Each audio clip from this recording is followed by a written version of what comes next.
Prabuddha Bharat International Program of Reading the Constitution of India. Episode 43. In this episode, we cover Constitution of India Part 15 and Part 16, 10 articles from Article 324 to Article 332.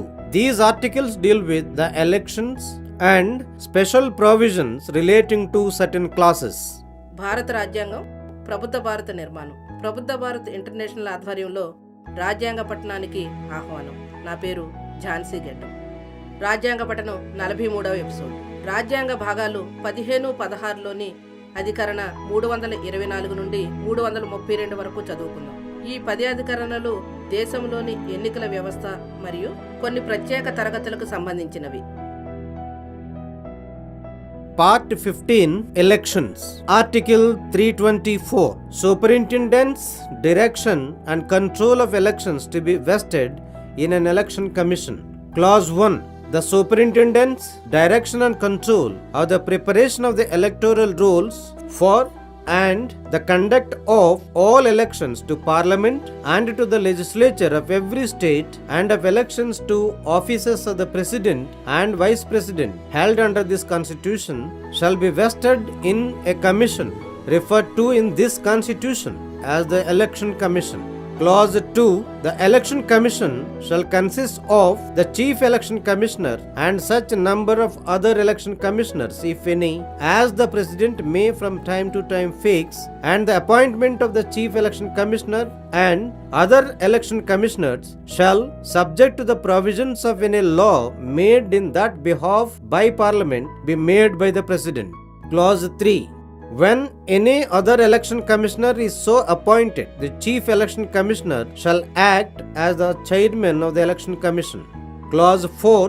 Before each general election to the House of the People and to the Legislative Assembly of each state, and before the first general election, and thereafter before each biennial election to the Legislative Council of each state having such council, the President may also appoint, after consultation with the Election Commission, such regional commissioners as he may consider necessary to assist the Election Commission in the performance of the functions conferred on the Commission by Clause 1.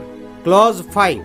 Subject to the provisions of any law made by Parliament, the conditions of service and tenure of office of the election commissioners and the regional commissioners shall be such as the President may by rule determine, provided that the Chief Election Commissioner shall not be removed from his office except in like manner and on the like grounds as the Judge of the Supreme Court, and the conditions of service of the Chief Election Commissioner shall not be varied to his disadvantage after his appointment, provided further that any other election commissioner or a regional commissioner shall not be removed from office except on the recommendation of the Chief Election Commissioner. Clause 6.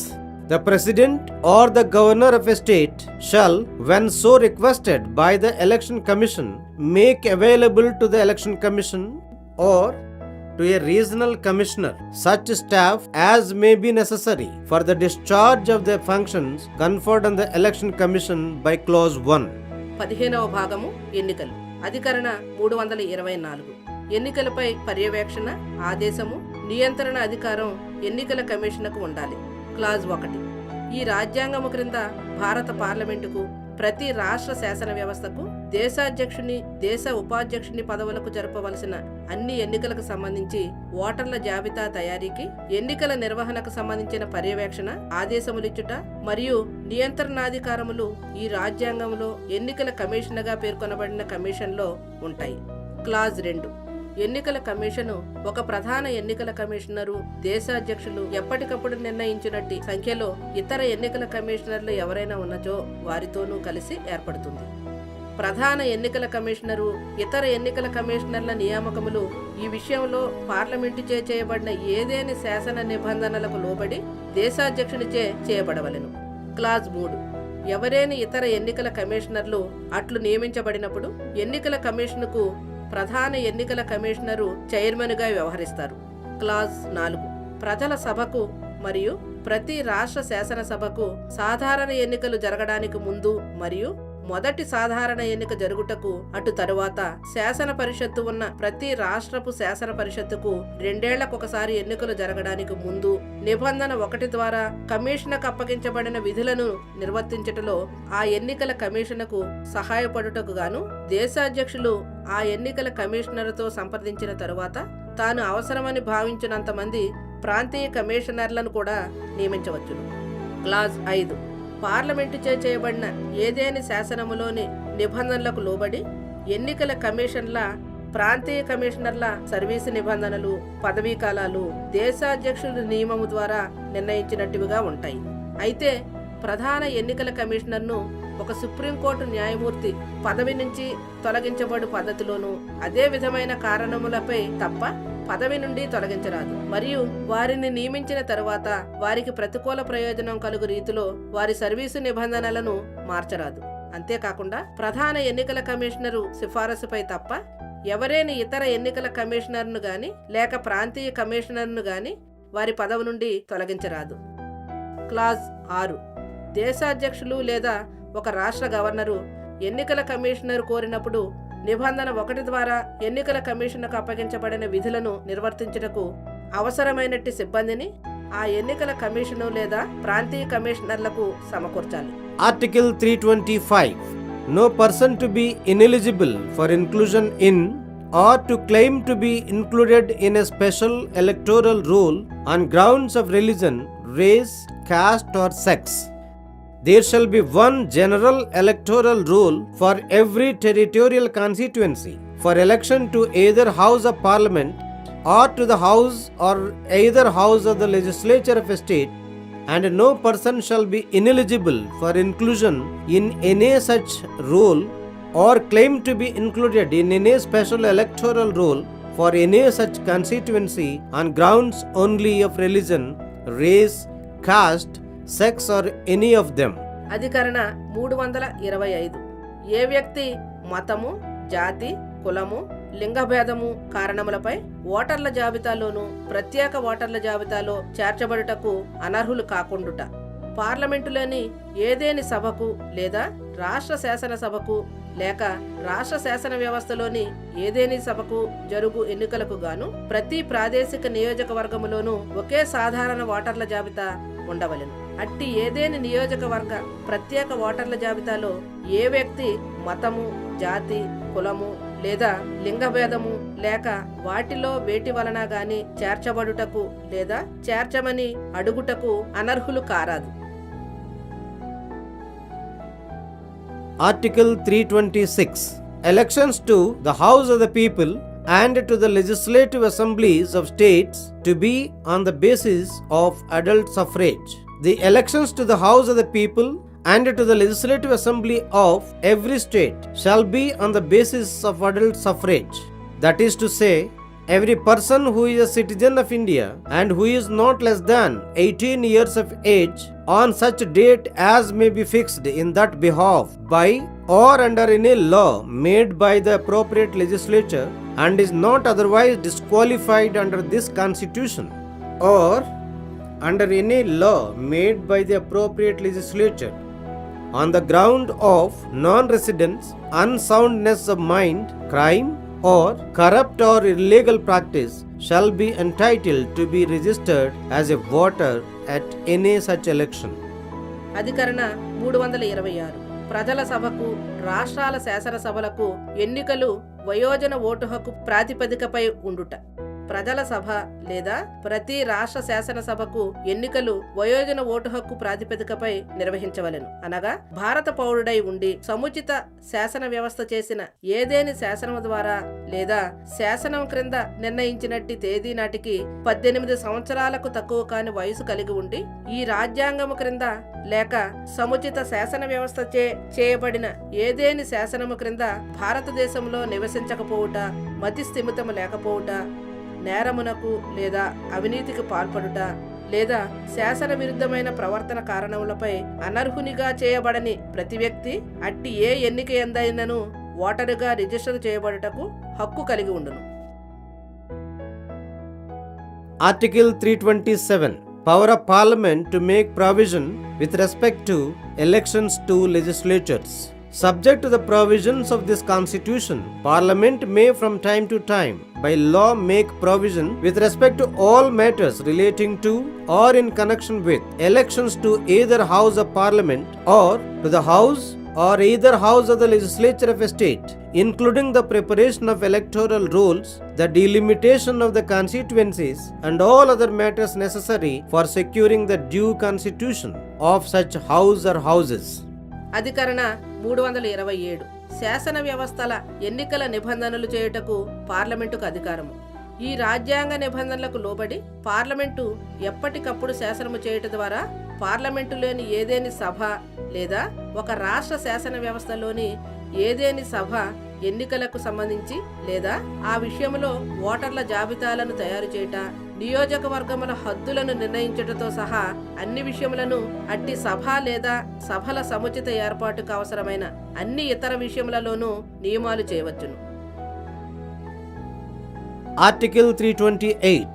Power of legislature of a state to make provision with respect to elections to such legislature, subject to the provisions of this constitution, and in so far as provision in that behalf is not made by Parliament, the legislature of a state may from time to time by law make provision with respect to all matters relating to or in connection with the elections to the House or either House of the legislature of the state, including the preparation of electoral rolls and all other matters necessary for securing the due constitution of such house or houses. అధికరణ 328 ఒక రాష్ట్ర శాసన వ్యవస్థ దానికి జరుగు ఎన్నికల నియమాలు చేయు అధికారము.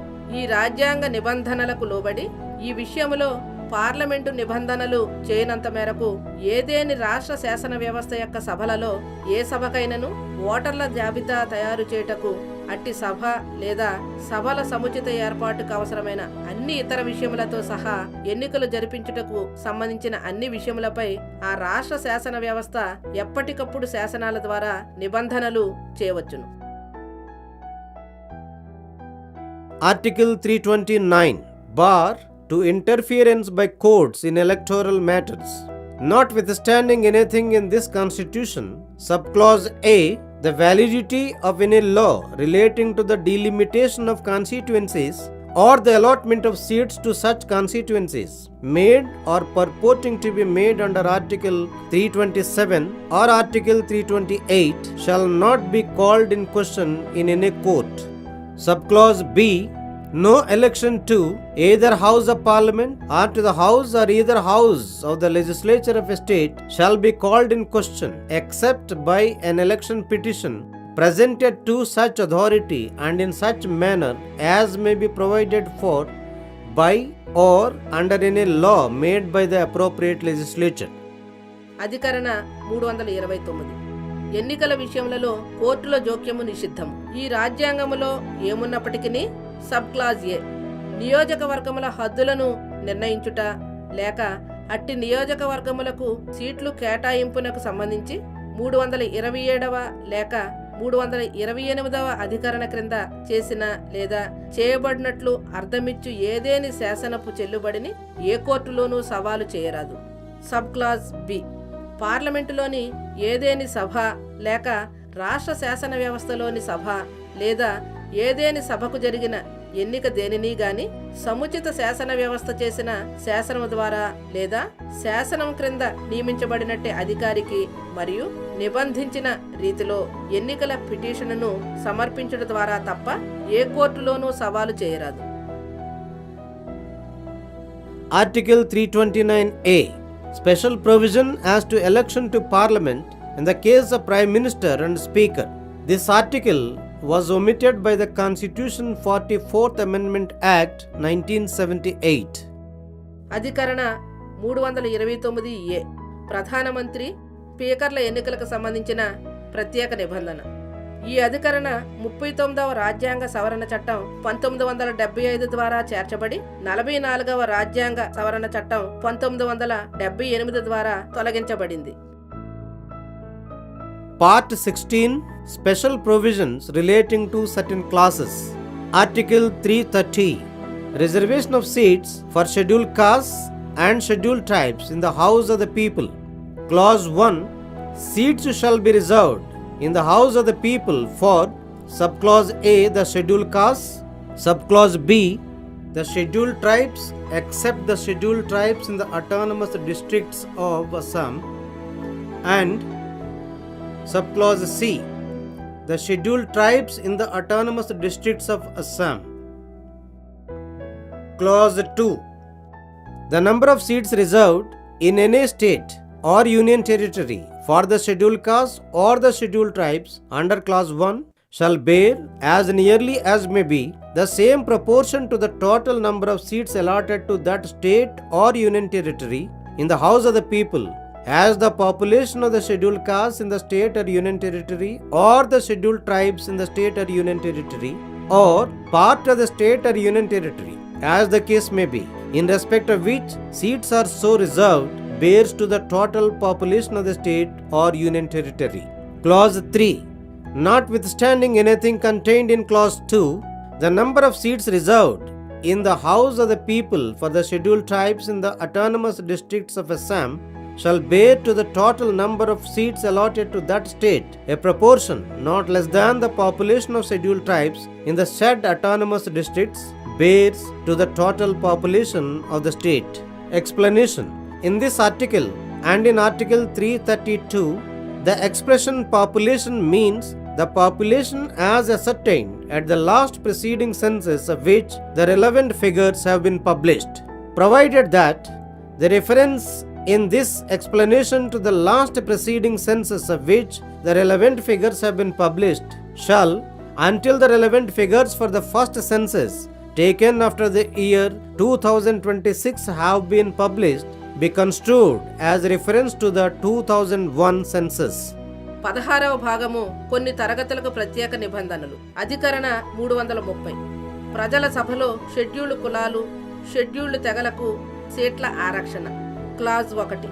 ప్రజల సభలో సబ్ క్లాజ్ ఏ షెడ్యూల్డ్ కులాలకు, సబ్ క్లాజ్ బి అస్సాంలో స్వయం పాలనా ప్రతిపత్తి జిల్లాలలోని ఆదివాసీ తెగలు మినహాయించి షెడ్యూల్డ్ ఆదివాసీలకు, మరియు సబ్ క్లాజ్ సి అస్సాంలోని స్వయం పాలనా ప్రతిపత్తి జిల్లాలలోని షెడ్యూల్డ్ తెగల వారికి సీట్లు ప్రత్యేకించాలి.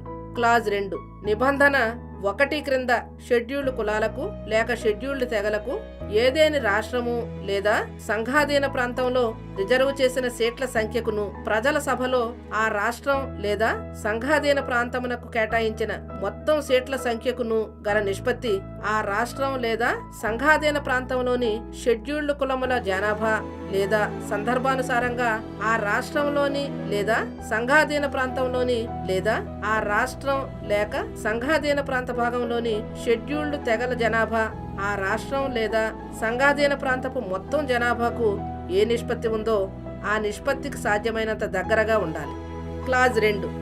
నిబంధన 1 క్రింద షెడ్యూల్డ్ కులాలకు లేక షెడ్యూల్డ్ తెగలకు ఏదేని రాష్ట్రము లేదా సంఘాధీన ప్రాంతంలో రిజర్వ్ చేసిన సీట్ల సంఖ్యకును ప్రజల సభలో ఆ రాష్ట్రం లేదా సంఘాధీన ప్రాంతమునకు కేటాయించిన మొత్తం సీట్ల సంఖ్యకును గల నిష్పత్తి ఆ రాష్ట్రం లేదా సంఘాధీన ప్రాంతంలోని షెడ్యూల్డ్ కులముల జనాభా లేదా సందర్భానుసారంగా ఆ రాష్ట్రంలోని లేదా సంఘాధీన ప్రాంతంలోని లేదా ఆ రాష్ట్రం లేక సంఘాధీన ప్రాంత భాగంలోని షెడ్యూల్డ్ తెగల జనాభా ఆ రాష్ట్రం లేదా సంఘాధీన ప్రాంతపు మొత్తం జనాభాకు ఏ నిష్పత్తి ఉందో ఆ నిష్పత్తికి సాధ్యమైనంత దగ్గరగా ఉండాలి. క్లాజ్ 3. నిబంధన 2లో ఏమున్నప్పటికీ ప్రజల సభలో అస్సాంలోని స్వయం ప్రతిపత్తి జిల్లాలోని షెడ్యూల్డ్ తెగల వారికి రిజర్వ్ చేసిన సీట్ల సంఖ్యకును ఆ రాష్ట్రమునకు కేటాయించిన మొత్తం సీట్ల సంఖ్యకును గల నిష్పత్తి ఆ స్వయం ప్రతిపత్తి జిల్లాలోని షెడ్యూల్డ్ తెగల జనాభాకును ఆ రాష్ట్ర మొత్తం జనాభాకు గల నిష్పత్తికి తగ్గకుండా ఉండవలెను. విశదీకరణ. ఈ అధికరణలోను 332వ అధికరణలోను జనాభా అను పదమునకు అటువంటి కేటాయింపుకు ముందు అందుకు సంబంధించిన అంకెలు ప్రచురించబడినట్టి జనాభా లెక్కల సేకరణలో నిర్ధారించబడిన జనసంఖ్య అని అర్థం. అయితే ఈ విశదీకరణలో అటువంటి కేటాయింపుకు ముందు అందుకు సంబంధించిన అంకెలు ప్రచురించబడినట్టు జనాభా లెక్కల సేకరణ అనగా 2026వ సంవత్సరంకు తరువాత చేయబడు మొదటి జనాభా లెక్కల సేకరణలోని అంకెలు ప్రచురించబడినంత వరకు 2001వ సంవత్సరపు జనాభా లెక్కలని అన్వయించుకోవాలి. Article 331. Representation of the Anglo-Indian community in the House of the People.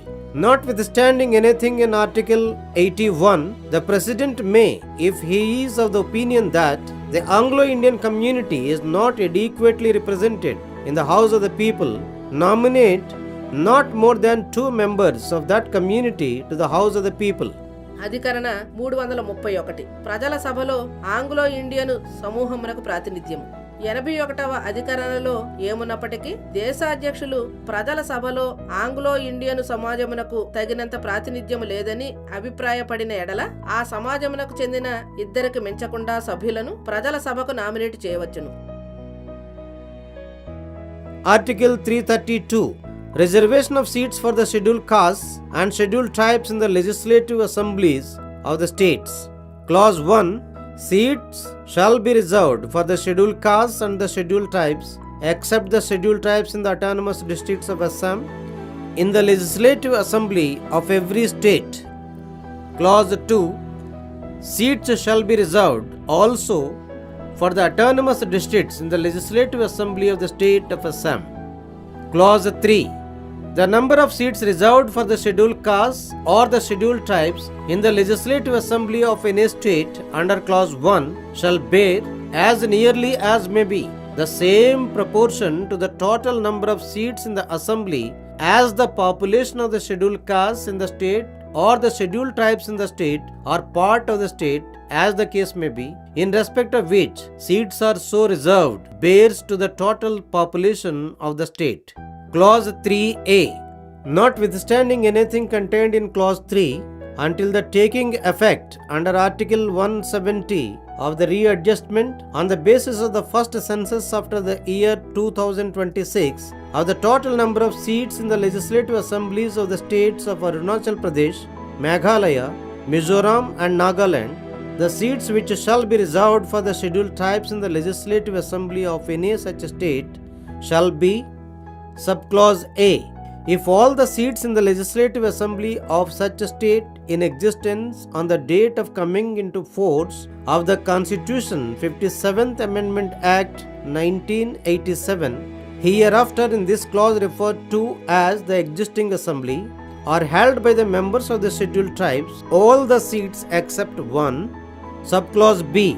In any other case, such a number of seats as bears to the total number of seats a proportion not less than the number as on the said date of members belonging to the scheduled tribes in the existing assembly bears to the total number of seats in the existing assembly. Clause 3b.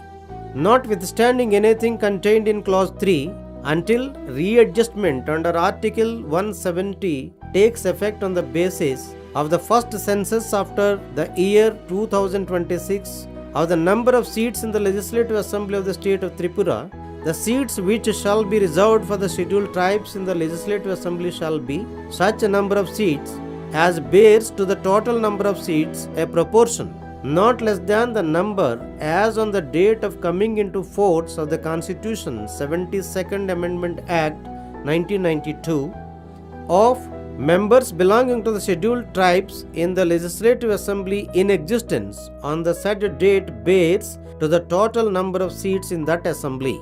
Clause 4. The number of seats reserved for the autonomous districts in the legislative assembly of the state of Assam shall bear to the total number of seats in that assembly a proportion not less than the population of the district bears to the total population of the state. Clause 5. The constituencies for the seats reserved for the autonomous districts of Assam shall not comprise any area outside that district. Clause 6. No person who is not a member of a scheduled tribe of any autonomous district of the state of Assam shall be eligible for election to the legislative assembly of the state from any constituency of that district, provided that for elections to the legislative assembly of the state of Assam, the representation of the scheduled tribes and non-scheduled tribes in the constituencies included in the Bodoland Territorial Areas District so notified and existing prior to the constitution of Bodoland Territorial Areas District shall be maintained. With this, Episode 43 completes. అధికరణ 332 రాష్ట్ర శాసనసభలో scheduled కులాలకు scheduled తెగలకు సీట్ల ఆరక్షణ. Clause 1 అస్సాములోని స్వయం పాలనా ప్రతిపత్తి జిల్లాలలోని scheduled ఆదివాసీ తెగలను మినహాయించి ప్రతి రాష్ట్ర శాసనసభలోనూ షెడ్యూల్డ్ కులాలకు షెడ్యూల్డ్ తెగలకు సీట్లను ప్రత్యేకించాలి. క్లాజ్ 2 అస్సాం రాష్ట్ర శాసనసభలో స్వయం పాలనా ప్రతిపత్తి జిల్లాలకు కూడా సీట్లను ప్రత్యేకించాలి. క్లాజ్ 3 ఏదేని రాష్ట్ర శాసనసభలో నిబంధన 1 క్రింద షెడ్యూల్డ్ కులాలకు లేక షెడ్యూల్డ్ తెగలకు ప్రత్యేకించిన సీట్ల సంఖ్యకును ఆ సభలోని మొత్తం సీట్ల సంఖ్యకును గల నిష్పత్తి సందర్భానుసారంగా ఆ రాష్ట్రములోని షెడ్యూల్డ్ కులముల లేక ఆ రాష్ట్రము లేదా ఆ రాష్ట్ర భాగంలోని షెడ్యూల్డ్ తెగల జనాభాకును ఆ రాష్ట్ర మొత్తము జనాభాకును గల నిష్పత్తికి సాధ్యమైనంత దగ్గరగా ఉండవలెను. క్లాజ్ 3A నిబంధన 3లో ఏమున్నప్పటికీ 2026 సంవత్సరం తరువాత జరుగు జనాభా లెక్కల సేకరణ ప్రాతిపదికపై 170వ అధికరణ క్రింద అరుణాచల్ ప్రదేశ్, మేఘాలయ, మిజోరాం, నాగాలాండు రాష్ట్రాల శాసనసభలలోని సీట్ల సంఖ్యలో తిరిగి సర్దుబాటు చేయబడినంత వరకు సబ్ క్లాజ్ ఏ రాజ్యాంగ 57వ సవరణ చట్టం 1987 అమలులోనికి వచ్చిన తేదీన ఈ నిబంధనలు ఇటు తరువాత ప్రస్తుత శాసనసభగా పేర్కొనబడు అట్టి రాష్ట్ర శాసనసభలో ఉన్న సీట్లు అన్నిటిలోనూ షెడ్యూల్డ్ తెగలకు చెందిన సభ్యులే ఉన్న ఎడల అందులో ఒకటి తప్ప మిగతా అన్ని సీట్లు సబ్ క్లాజ్ బి. ఏదేని ఇతర సందర్భాలలో అట్టి సీట్ల సంఖ్యకు మొత్తం సీట్ల సంఖ్యకు నిష్పత్తి సదరు తేదీ నాటి శాసనసభలో షెడ్యూల్డ్ తెగలకు చెందిన సభ్యుల సంఖ్య ప్రస్తుత శాసనసభలోని మొత్తం సీట్ల సంఖ్య ఏ నిష్పత్తిలో ఉందో ఆ నిష్పత్తికి తగ్గకుండా షెడ్యూల్డ్ తెగలకు చెందిన వారికి ప్రత్యేకించవలెను. క్లాజ్ 3B నిబంధన 3లో ఏమున్నప్పటికీ 2026వ సంవత్సరం తరువాత జరుగు జనాభా లెక్కల సేకరణ ప్రాతిపదికపై 170వ అధికరణ క్రింద త్రిపుర రాష్ట్ర శాసనసభలోని సీట్ల సంఖ్యలో తిరిగి సర్దుబాటు చేయబడినంత వరకు ఆ శాసనసభలో షెడ్యూల్డ్ తెగలకు ప్రత్యేకించబడిన సీట్లకును రాజ్యాంగ 72వ సవరణ చట్టం 1992 అమల్లోకి వచ్చిన తేదీ నాటి శాసనసభకు ప్రస్తుత శాసనసభలోని షెడ్యూల్డ్ తెగల సభ్యుల సంఖ్యకును గల నిష్పత్తి ఆ శాసనసభ మొత్తం సీట్ల సంఖ్య షెడ్యూల్డ్ తెగల సభ్యుల సీట్ల నిష్పత్తికి తగ్గకుండా ఉండవలెను. క్లాజ్ 4 అస్సాం రాష్ట్ర శాసనసభలో ఒక స్వయం పాలనా ప్రతిపత్తి గల జిల్లాకు ప్రత్యేకించబడిన సంఖ్యకును ఆ సభలోని మొత్తం సీట్ల సంఖ్యకును గల నిష్పత్తి ఆ జిల్లా యొక్క మొత్తం జనాభాకు అస్సాం రాష్ట్ర జనాభాకు గల నిష్పత్తికి తగ్గకుండా ఉండవలెను. క్లాజ్ 5 అస్సాంలోని ఏదేని స్వయం పాలనా ప్రతిపత్తి గల జిల్లాకు ప్రత్యేకించబడిన సీట్ల కొరకు గల నియోజకవర్గములలో ఆ జిల్లా వెలుపలి ఏ ప్రాంతమైనను చేరి ఉండరాదు. క్లాజ్ 6 అస్సాం రాష్ట్రపు స్వయం పాలనా ప్రతిపత్తి గల ఏదేని జిల్లాలోని షెడ్యూల్డ్ తెగకు చెందని ఏ వ్యక్తి ఆ జిల్లాలోని ఏ నియోజకవర్గము నుండైనను రాష్ట్ర శాసనసభకు ఎన్నుకొనబడుటకు అర్హులు కారు.